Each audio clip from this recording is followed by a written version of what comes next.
Hi, folks. Chocolate Yoddah here, spelled Yoddah, because film studios are litigious. And today, I'd like to talk about marriage and a couple of concepts around that. I was just listening to some social justice warrior, and I'll be honest, they annoy me. Even the wording alone, it's like calling yourself a social justice warrior to me doesn't make any sense because you're not fighting anything. You're not actually fighting. You're just talking. And that's okay. It's good. But, calling yourself a warrior under those circumstances is kind of dumb. But anyway, when I'm not Chocolate Yoddah, I'm a keynote speaker, seminar leader, coach, and consultant. And I'm also a wedding officiant. I'm the guy who stands up and marries the couple. And in this case, I'm going to talk about a heterosexual couple because this is just the language of the wedding that I'm going to read. So I have a template for how to conduct a ceremony.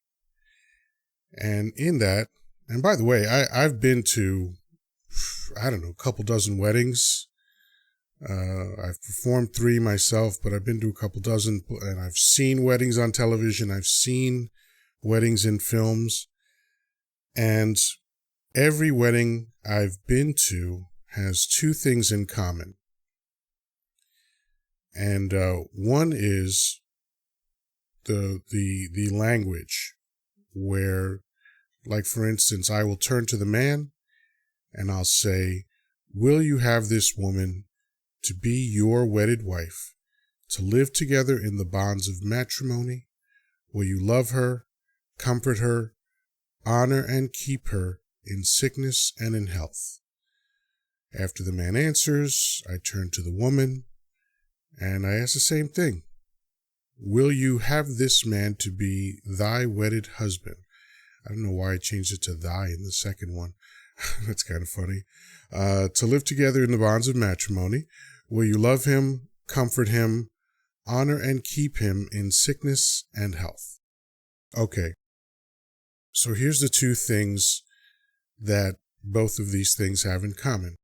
And again, I've seen this in every single wedding I've either attended or I've seen on television or I've seen in a film. They all have this, right? So one is the language of, will you have this woman to be your wedded wife, right? After a couple is married, the man refers to the woman as his wife. And after the woman is married, she refers to the man as her husband. My wife, my husband. Yes, that is language of possession. But if we're going to be silly like these social justice warriors and suggest that that is the same kind of possession as owning a car or owning a house, you're just being ridiculous. Of course, it doesn't literally mean you own that person like a possession. It means a lot of things. It means I am going to be with you. I am going to protect you. You are mine. I am yours. It's a bond. It's a commitment. God, I hate it when people are dumb and just try to make things something that they're not. But that's the first thing that this language has in common. Here's the second. And again, never been to a wedding, never seen a wedding anywhere where this word was not included. And the word is honor. I will honor her. I will honor him. And I don't care if it's a husband and husband, wife and wife. Doesn't matter. It's all the same. Honor. Now, I've been married twice, and I've been divorced twice, and I'm not giving out marriage advice. I'm not giving out relationship advice.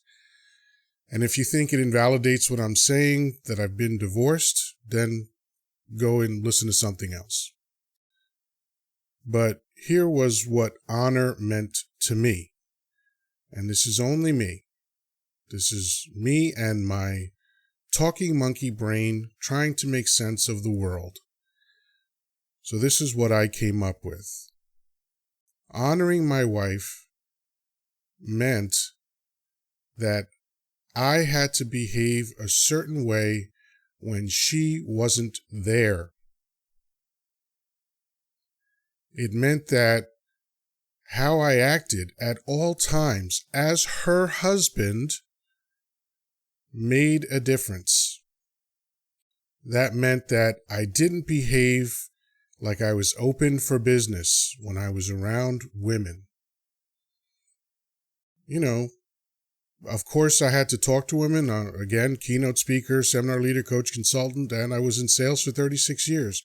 So of course I had to talk to women. I never behaved as if I was open for business. I never made it seem like a woman had an opportunity to flirt with me or whatever. Now, if you want to flirt, that's your business. I don't care.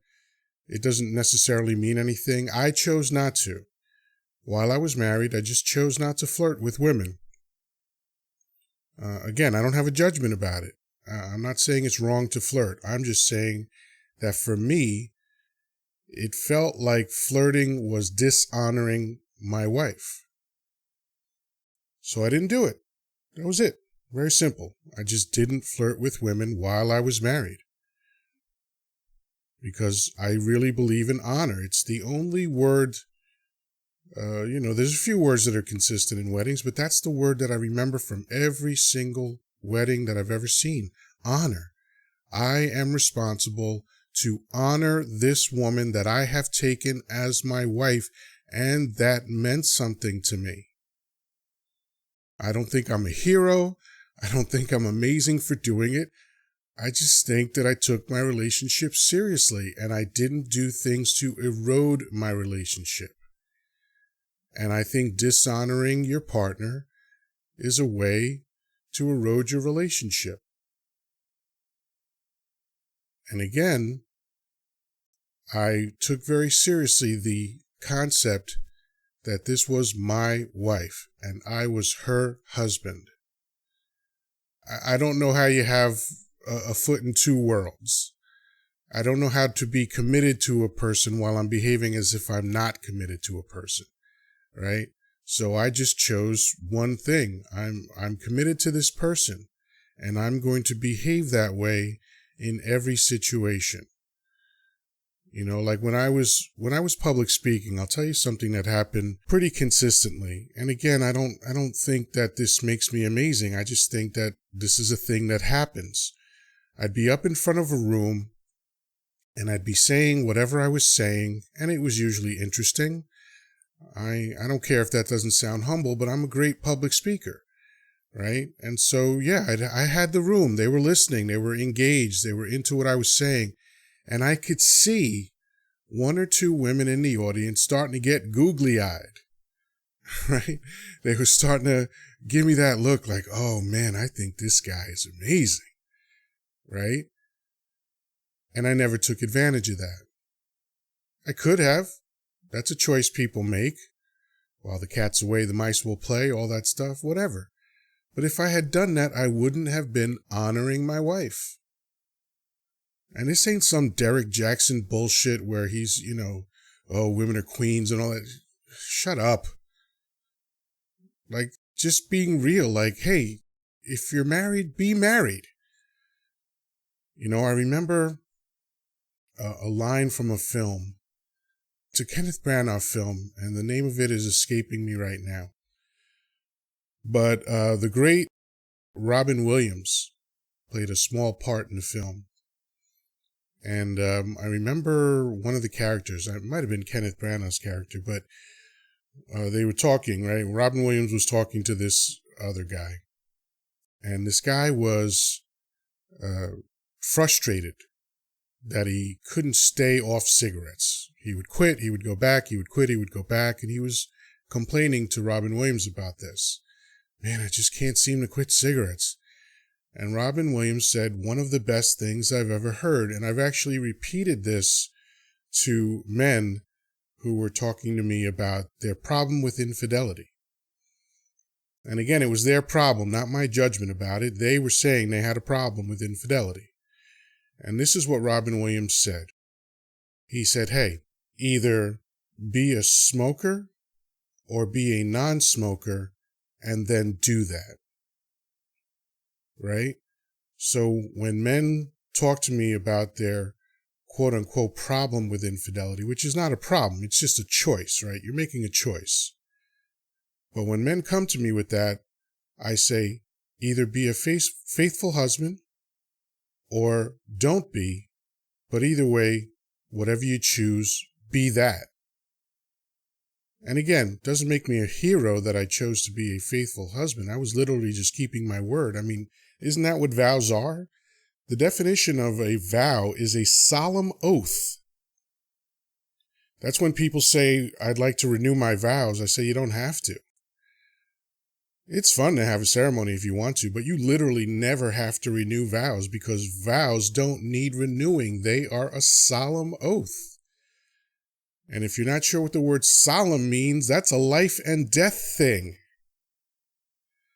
So when I was up in front of a judge, giving my word, speaking a solemn oath, I took it seriously.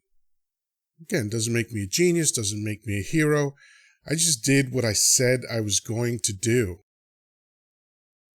And I have no sense of irony or shame or guilt in the fact that I divorced 2 women. They didn't keep their end of the bargain, and that's fine. They're not bad people. I love them both. But I kept my word. And ultimately, that's what wedding vows are about. So don't get hung up on the language of my wife, my husband. That's necessary, and I think it's right to include that kind of language in a vow. And always remember to honor your partner. You know, there's this word that people use, and I'll end on this thought. And that word is, or I guess it's a phrase, significant other. We refer to the people that we're with as our significant other. So if you don't treat that person differently than you treat all other people, where's the significance? Like, I'll give you a little example, and this might seem cheesy, but it's real to me. When we used to sit down and watch TV, one of the things I would love to do is put my hand on my wife's thigh. I love the way her thigh felt. Then again, I love the way all parts of her felt, but that's what I used to do when we would watch TV. I would put my hand on her thigh. Now, here's the thing. I never did that to any other woman in a public or private setting. You know, by private, once in a while I'd have a meeting with a woman in her office. That's as private as it got. But if I put my hand on another woman's thigh, then that first woman, my wife, loses her significance. Like I said, I'm no genius, folks. I don't say this to be funny. I say this literally. I'm a talking monkey. But I have figured out some simple things in life. So anyway, that's my thoughts on that. As always, peace, love, and granola. Talk to you soon.